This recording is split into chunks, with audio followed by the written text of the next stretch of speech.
okay? And you know, being here in the clinic, normally we would be in a radio station, but because of pandemic and guidelines and so on, we're doing this exercise here in the clinic, right? Yes. So firstly, thanks for taking the time to do this. We're gonna just, you know, this is a new experience for us, so we'll see how it goes. But in any case, you know, Gretchen, just in the process of having been working with you and so on, you've got a great story, you really do. And in light of that story, rather than me kind of tell my version of it, I would invite you to tell your version of it. And so, you know, as we kind of went through, you've been through quite a bit, haven't you? Yes. And so, for the sake of clarity, what happened initially? What was it that you experienced or were experiencing? Well, in the fall of 2018, I started having some pain in my knees and my hips. Mm-hmm. And I noticed that when I would be sitting down, I had some pain in the back of my thighs. And then when I would stand up, it would hurt a little bit, and I called it creaky. I just thought there was some creakiness going on. Mm-hmm. And I actually tried to hide it from my family.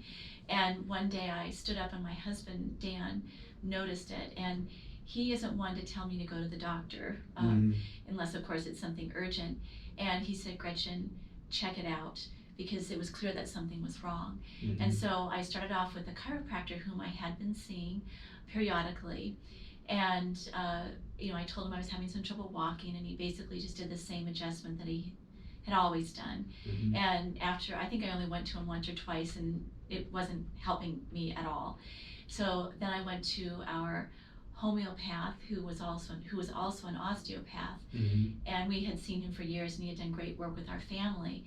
And so I worked with him probably about, I think I had between 4 and 6 visits. So what happened to the creakiness in the meantime? It wasn't getting better. Was it just kind of stagnant, staying the same, or was it getting worse? It was getting eventually? a little bit worse. I remember I went to an indoor walking track because it was cold, and I was having trouble getting out of my car. It was painful, and I was slow, and I would do, you know, a number of laps. And I remember thinking, okay, I just need to get through this. So I was able to walk. Push through it. Yeah, right. I think gotcha. I allowed myself about maybe 15 or 20 minutes. I think I wanted to walk about a mile or so. And I remember eventually I stopped doing that because it was cold and painful. Mm-hmm. And when I had the appointments with my osteopath, I can just remember getting out of the car, and it was so hard just to make that movement. And after my final visit with him, it just became clear that it wasn't working, and he suggested that I have an MRI so that we can check and see if something was going on. Of the legs? In my legs, yeah, yes, okay. yes. And in the meantime, I was overweight, and he had recommended intermittent fasting so that I could lose weight successfully. So I started doing that, and I was losing some weight. And anyways, and so I tried to schedule an MRI, but I was told that I couldn't without first seeing a regular doctor. You need the referral in. Right? Yes, Mm-hmm. yes. And so I went to I call it a regular doctor, whom our family had seen, you know, periodically through the years, only when necessary. And by this time I was having a lot of trouble. I mean, in the waiting room, I waited, and once I was called, the process of standing up and getting moving was very painful. It was clear there was something very wrong. Mm-hmm. And you'd never experienced anything like this before, right? This was the first time. No. Years ago, I remember once I got out of the car, and my mom was visiting, and something just seemed a little bit stuck, but I mean, I didn't put any credence into it, and that was an isolated case, and I had always considered myself very healthy. I mean, I didn't need medical care, and so I was quite perplexed, but I didn't think it was really anything serious. And so then we had the appointment, and she told me that I needed physical therapy, 6 weeks, six sessions of physical therapy, which to me seemed utterly ridiculous. And she did order some blood work. So the results came back, and I had very high inflammation numbers. What was causing it? That was the $1 million question. She didn't know. Right. Causality, right? Right. And we had always, well, ever since my kids were little, we have utilized holistic health care. We avoid medicine like the plague, and we would use supplements and so forth, try to eat in a healthy manner and so forth. And to me, it was pretty simple to know that physical therapy was not going to solve my problem. And so I reported back to my homeopath, and let's back up for a second, because you're saying with the recommendation of physical therapy, you had already kind of gotten into on your own accord the idea of pushing through it and trying to exercise through it and so on to yes. get things moving and so on. Right. And with the osteopathic therapy, guidance, it didn't help. Mm-hmm. And so my osteopath recommended that I do a blood test, and so I did that, but the circumstances were kind of odd. It took forever, just because we had problems. Anyways, and so I finally got the results, and then based on that information, he said that it was Hashimoto's thyroiditis, so I had a thyroid problem. And so then he prescribed Nature Thyroid, which is a natural thyroid supplement. And so we tried that, and I was also doing bone broth and so forth, and I wasn't getting better. And basically things just ended with him because he didn't know what else to do. And so by this point I was on my own, and he recommended that I just continue a bone broth diet and I should get better. And I will say that I did see a little bit of an improvement, but then I got bad again. So now at this point in your experience, was it still only in the legs, or did other things start to happen? It was branching out. I mean, as best I can remember, my pain was from my neck down. I didn't have trouble in my head, but it was from my neck down. Everything was hurting. And my legs, when I would wake up in the morning, that was a big thing. And I described it as having wooden legs. They felt like they were dead. And so then, my husband Dan was having to help me get out of bed in the morning. And I would sleep on my back, and my arms were generally like this. And I used to sleep with my arms like this, but I couldn't do that. My arms would be like this, and then they were just so painful in the morning. And Dan would help me get up, and it was just hard to get moving and hard to walk. So things progressionally got worse. Yes, they did. The pain was becoming, very severe. I cried a lot. I was mostly home, and I was on my own because I really didn't know where else to go. And this whole thing for you, being an active mom and wife first and mother too, for you to be restricted in mobility and motion and activity is a completely new thing, or was at that time for you. Oh yes, it was. Yeah. Yes. And so not only are you talking about physical limitation, but now it's branching into kind of mental limitation as well, because what the heck is going on? Right. And Mom was on the couch. Yeah. I would wake up in the morning, and Dan would have to help me get dressed, and I would make my way downstairs, and I would stay there all day until it was time to go to bed. And some days I would wake up and I honestly look forward to going to bed again at night. Just to be done for the day? Right, because I knew, I could lie down and and I would be over it. And, I was starting to lose hair. I was losing more and more weight. And in the meantime, too, I had those 4 skin surgeries. The first one was in January. That was on my leg, and that was a pretty traumatic experience for me. It was a large piece of skin that came out, and I was laid up for a time after that. And it seems like from that point on, I really plummeted. So Dan started assuming my household duties. He did the laundry, he did the cooking. Well, some of the cooking, the kids helped. My daughter Elizabeth was awesome, and I would do it when I could, but I couldn't do a lot. Basically the household management became Dan's. So really Dan's quite job. Quite the impact to the entire household. Yes. Yes. Yes. So in terms of treatment, you'd been a number of places. What then ultimately brought you way out to Glencoe, Minnesota, for Pete's sake? Well, I have to say before that, though, I tried one more doctor, and this was, we thought we found the ticket. And I did a lot of reading online, and my homeopath had recommended some books, and I read those. I read blogs.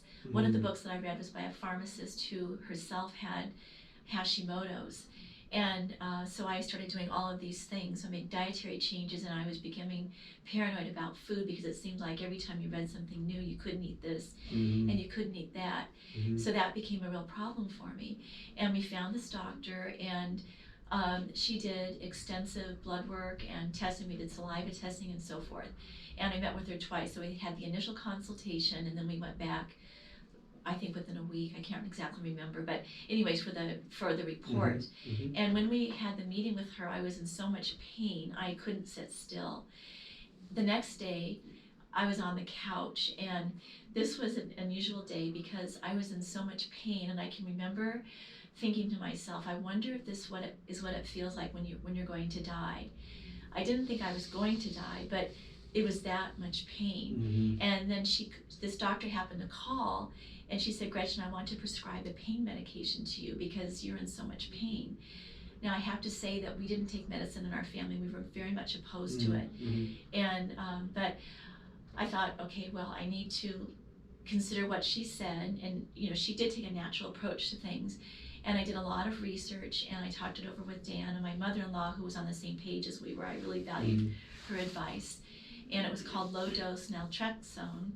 And she said you take it in small doses. And with my research, I learned that this was could be a helpful drug because it helped to stop further progression when you don't know what's going on. And I thought, well, okay, we don't know what's going on, and I don't want to get worse. And so I thought, I have to trust this doctor if we're going to go with her. Right. There's a point when you have to trust. So I decided to take it, and then she prescribed hormones and loads of supplements. And that was a very burdensome process because she gave me the names of some things, but then on other things she said, take X, and I had to do all of this research to find out which X to take. That was very stressful. So I started doing this, and we saw her, I think it was in April, and I thought it was very strange because she wasn't going to see me again until July, which would have been 4 months later. And I thought, gosh, I mean, I am so sick. How can a doctor not want to see you until 4 months later? But I thought, well, okay. And, we could communicate via email, which I did. And in the meantime, my neck was so painful and my back. And I wrote to her, I think it was twice, and I, talked about, some things, my observations and so forth.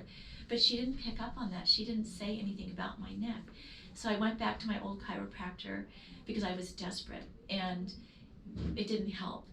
Well, God came to my rescue in the person of Marian Kramer, your wife. She called me, and it was about homeschooling. And I hadn't seen Marian since the fall. And when I last saw her, I was normal. I was, we were working together in the co-op, and I was on my feet running up and down stairs. I was Gretchen. Yeah. Well, by this time, I wasn't Gretchen anymore. And so, I told her that what was wrong. I wasn't doing very well. And she said to me, Gretchen, call Kurt. And I have to tell you, Dr. Kramer, she said with such gentle confidence, he's really good. He'll do anything he can to try to help you. And I knew she was right, and I believed her. And I have to say that a couple of months prior, the thought of going to you crossed my mind. But worrisome practical Gretchen had these obstacles. One was the distance. It was an hour's drive, and I had my kids to take care of. And also, I don't like driving in the winter, and I know what the roads are like. And to me, that seemed to be insurmountable. Especially out here in the country, the wind is blowing and so on. Totally Yes, yes. And so, at the time, in my mind, it just wasn't an option. But I really respected Marian. I loved talking to her. And Me too. Yes. But I mean, she spoke, it was just beautiful. Yeah. And so then of course I told Dan about it, and Dan said, do it, Gretchen. And of course I dragged my feet because I thought, how can I possibly manage this? It didn't seem to me possible, but then it became, the pain was so bad, I thought I've got to give it a try. So we scheduled the appointment. Yeah, and I did look.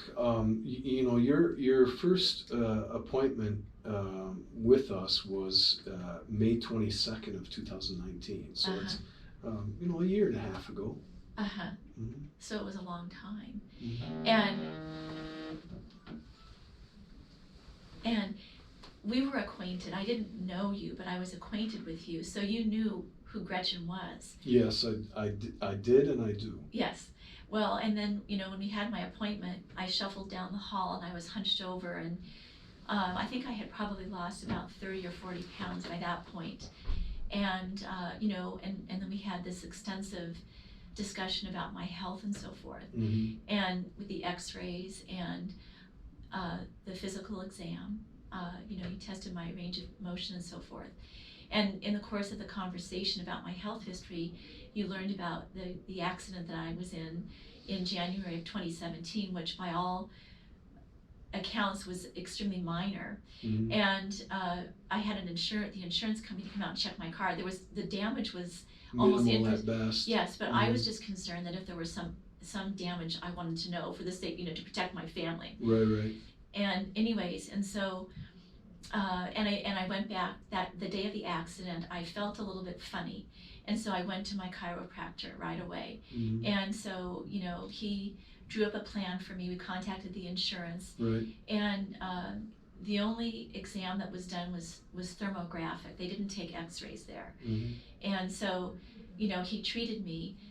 And the thing is, when he treats you, there are no files or anything. You just go into the little area, and he did basically the same adjusting, more or less. I mean, it was my neck, and I had some sacrum issues. Mm-hmm. And then the insurance company began pressuring me, and I felt trapped in the middle between the doctor and the insurance Right. company, and I didn't want to cause any problems. And they told me, well, based on the report from the insurance adjuster, there was Right. such Minimal nominal impact, yeah, yes, right. that this, And we see this claim all the time, right, yeah. Yeah. And so anyways, I felt really pressured to stop. So anyways, we closed out the case, and my husband had never been very impressed with the care of this doctor, and he was never happy when I would go, and I just decided we're going to stop. And then I would go back periodically when I needed what I called a tune-up. Mm-hmm. So yes. Then fast forward Yes. into coming here. The evaluation was done. Load-bearing X-rays, so gravitationally positioned X-rays where we can see what gravity is doing on the skeletal structure were done. Mm-hmm. We found a number of things, and you said, okay, let's give it a whirl. Due to the history, and okay, Yes. I've tried this, and Yes. so on. Yes. Then what? Well, and I think this is important for me to note because of my position on healthcare, Mm-hmm. and searching for the root cause. And I walked in the door of your clinic, and there was that great quote by Thomas Edison. Right up on the front wall. Exactly. Yeah. And I mean, again, I knew you, and I had no reason to worry and everything. But that was a little sign to me that this is a good sign. This is a very good sign. And then in the course of our conversation, Dan and I were both amazed and impressed by your knowledge of the human body, and you resonated with us because you attribute all to God, and that our bodies are designed by God to heal themselves. Well, Lord knows I didn't design it, so. Well, exactly. But I mean, all these things to us were Right. signs that we were in the right place, and it was very obvious to me, Dr. Kramer, from the get-go, that you were on board and you cared about me. And through my whole process, I've seen a total of 10 doctors. Mm-hmm. I mean, I saw some extra ones, some additional ones since seeing you, because we had some things that we need to rule out. Right. And I'm a very sensitive person. And I know how important it is that a doctor cares about me. And if I sense a doctor doesn't care, I don't want to be with that doctor. I don't want to be around him, and I don't trust him. Mm-hmm. And I believe that about any sort of a teacher. And I know, I mean, from the beginning, I could just tell by the way that you handled my case, and the way that you handle me, and the way that you handle my family. I know that you care, and you are committed to me 100%. So I think that is a huge component in the progress that we've made. And even when I was a student in high school, the best teacher of my entire life was a little old nun. Why? Because she cared about her students. Mm. And that, to me, it just speaks volumes, and it's part of the healing process, because I know that we're a team. Yeah, that's true. Yes. So, all things considered, symptomatically, you were in pretty rough shape. I remember seeing you, towards the beginning of your, treatment Yes. plan and so on. Yes. And Gretchen, it's not only fair to say, but it's accurate to say you are a different person today than you were when I met you, in clinic back in May of 2019. Yes. Yes.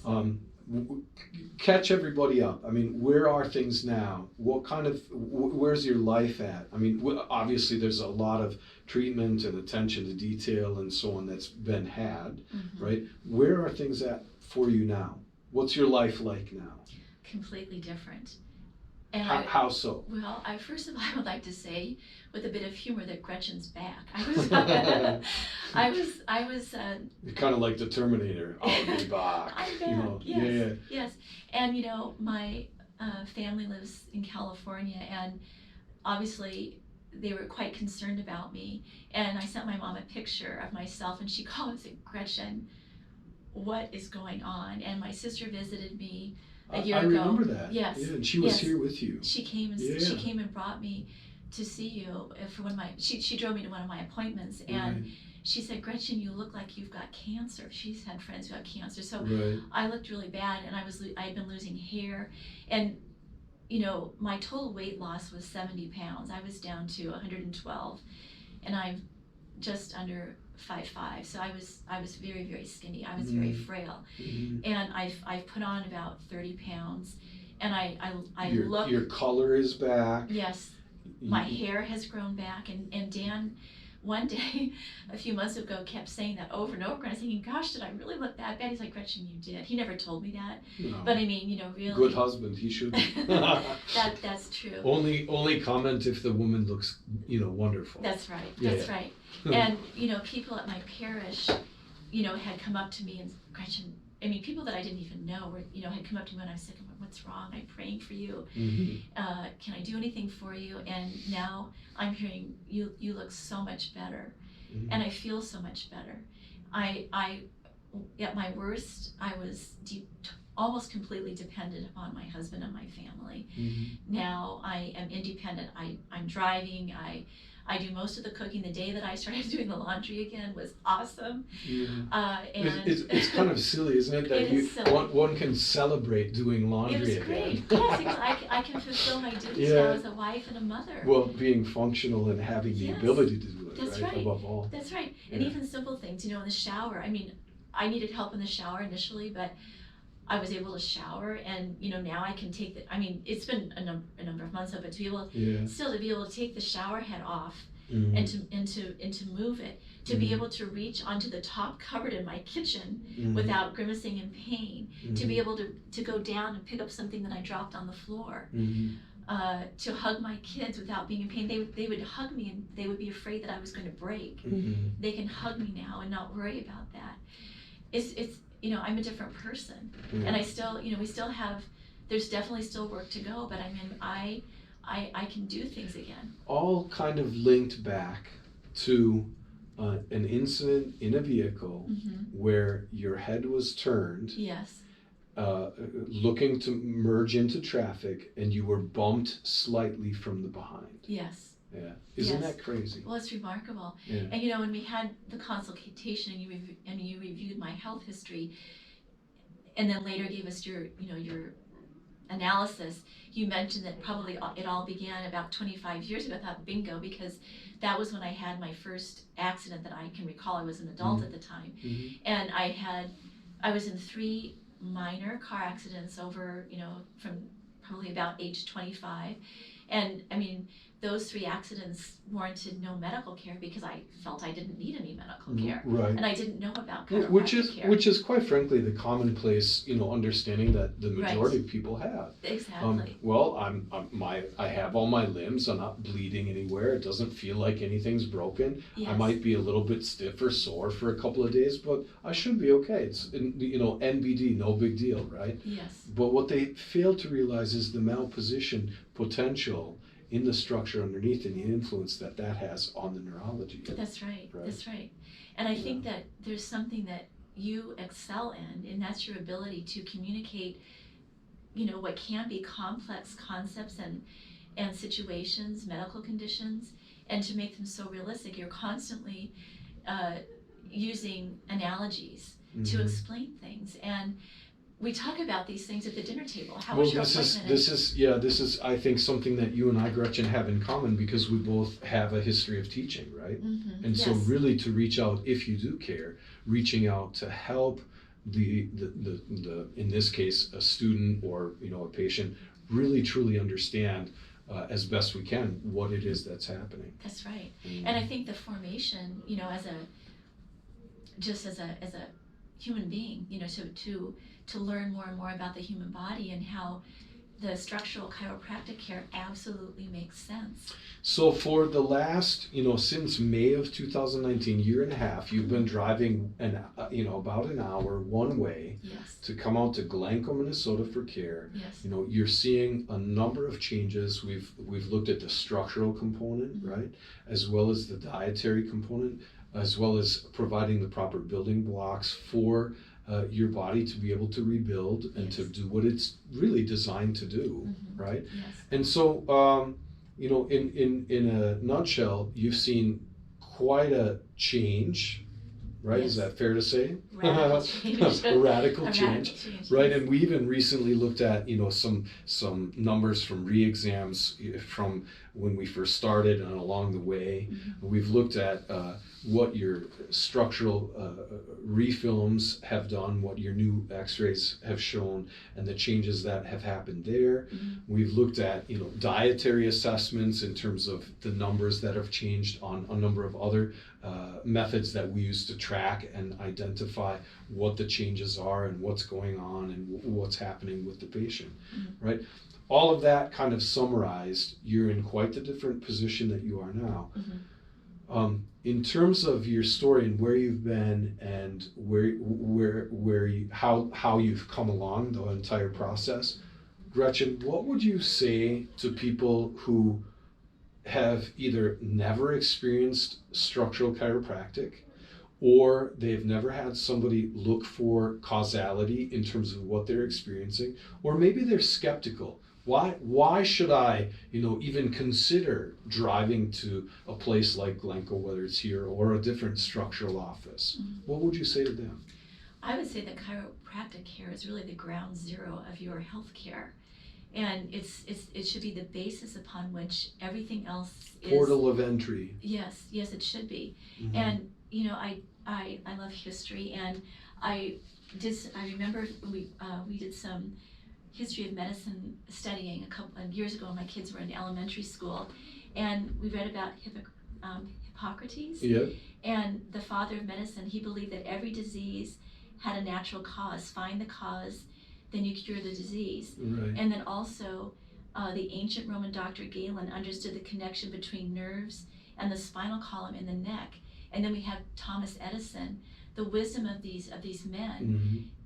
It's timeless. And as you have explained, if you have a building, the structure is faulty, we have to secure that building before we can do anything else. And so if our structure is out of balance, if it's damaged in any way, we've got to get that corrected. And then the things are going to begin to happen. The positive things will begin to happen. The cure is going to come. So structure, as it is, has a direct influence on function. Absolutely. And if there is, as you pointed out, a structural imperfection or abnormality or what have you, the functionality, again, is directly influenced. And so speaking of causality, wouldn't it be great if everybody healthcare-wise were on the same page these days? Absolutely. Yeah. Absolutely. And it's just, unfortunately, but in my experience at least, it's simply not the case. Right. Yeah. And I'm absolute proof of that, because I went from a person who could barely walk, who couldn't get out of bed, and had I continued taking hormones and vitamins, where would I be today? But it was by correcting the structural problems that I was able to now get out of bed by myself and take care of myself. You're driving, you're doing laundry again, you're scaling stairs again. Yes. Right. Yeah. And I can feel it. I mean, initially I would, be in the car and I couldn't see behind me. I can see again, I can turn. I mean, as time's going by, it's getting better and better. Right, right. And it seems to me it's so simple. Mm-hmm. Too simple almost, isn't it? Yes, Almost. yes it is, yes. To the point where people might overlook it. Exactly, All right. exactly. So in terms of what you could potentially say, again, we're doing this kind of in the clinic. Normally we would be, at the radio station having, the Right. being in studio and so on. But assuming that other people do get a chance to listen to our conversation right now, what would you tell people who are on the fence, or maybe naysayers or disbelievers, or maybe even just questioning the ability or the possibility that structural chiropractic here could help? What would you tell them? I would say you have nothing to lose and you have everything to gain. And especially in the consultation phase, the purpose of that is to meet the doctor and take a look at what's going on. And you need to go to a structural chiropractor and have x-rays taken, see the proof, and decide for yourself. And I think the cost is a big issue for people. Now, we have to stand back and think, okay, well, this is an investment into my care of the future, and if I take care of myself now, then please God, let me in the future be healthy. And that will help to save medical costs. And then combined with the hope that there will be radical changes to our medical care system so that people don't feel trapped by insurance when insurance doesn't even cover chiropractic care. Yeah, as a general rule, it's pretty difficult. It is difficult. Yeah. But I mean, too, I think it's important, it's absolutely critical for people to be in charge of their own money and to spend their health care dollars as they best see fit. And, some people just feel trapped by insurance, but I think if you really and truly want to ensure that you will be as healthy as you possibly can be, that chiropractic care is essential. And it really does, help you understand your body and how it is supposed to work. And when things are corrected, you reap the benefits of living a healthy life. That's great. Gretchen, as we kind of wrap up here, any last thoughts or points that you've been, obviously you've done your fair preparation for, today's discussion. Are there any sort of left out details that you would, think important to share, or? Well, yes, and I think that something that has been really great with my family is that we've been in it together, and we started this sort of natural healthcare journey many, many years ago. So my children are accustomed to that, and I think that I'm so grateful because my entire family, so our 4 children and my husband, are now patients here, and my husband and my oldest son are new patients, and every single one of us has benefited a great deal by the care that we have received.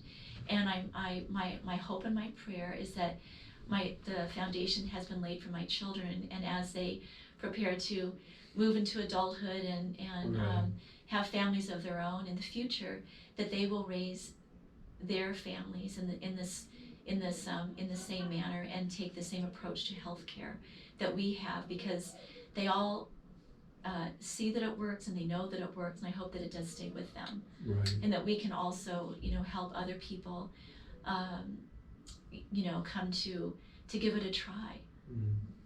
Well, I can say this, I mean, it truly is a blessing, it's a pleasure and an honor to be able to serve you and your family. It's been quite a ride, I think. Yes. And seeing the changes that we have with your case in particular, as well as with your family. They each one has their own story. Yes. And here we're talking about yours, which is just an amazing story. Right. It really is. Right. And so my hope is that, like you said, the investment into your health, and this is what we typically see in clinic, the investments you make now, the payoff comes down later, right? Yes. And yes. that's I'm excited for you. I really am. Yes. Well, thank you so much. Yeah.